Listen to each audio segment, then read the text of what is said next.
First of all, culture is unique to every organization, which doesn't really give me a lot. You need to be looking at the answer patterns, because what happens between people, that is what culture is. Culture is not the sum of individual answers, it's the pattern with which people answer. You need to understand also the context. Digital transformation requires quite a different culture within, let's say, an NGO than it does in a government organization. Make or break or overcome that mental resistance, because it's not going to go away by wishing it away. You need to also conduct workshops. Surveys alone are just quantitative input that not necessarily visualize that context to the extent you need. Plus, workshops are psychologically important. You need to lead from the top. And irrespective of a lot of modern words on grassroots movements with culture change, if leadership in an organization doesn't change, nothing will change sustainably. Now, the way you can look at this is basically in an engine. This might be a picture I can't use anymore in 10 years from now with everything going electric.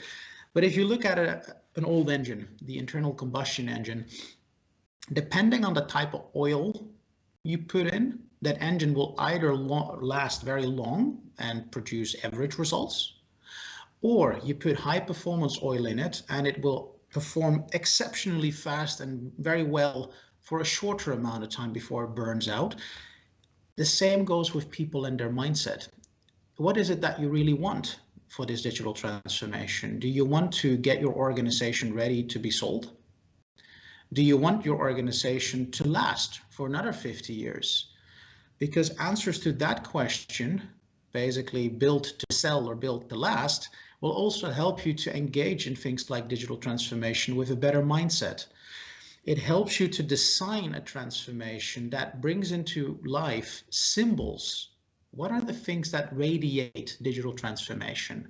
If we keep looking back at the past, pictures of founders and stuff like that, are we really gearing the mind to think into the future? If we are celebrating certain behavior in terms of the people we promote, the behaviors they showcase, are they standing for digital transformation? For example, learning. One thing of digital transformation is the ability to acquire new knowledge. Are we evaluating managers and people to the extent that they obtain new knowledge, share new knowledge? But it's the events that create that lasting impact. So if you want to engage in digital transformation in a conscious way, you need to basically touch all the layers of this onion to make sure that there is consistency in the words you use and the actions you display.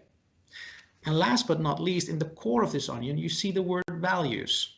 So also taking that into account helps you to design better transformation paths.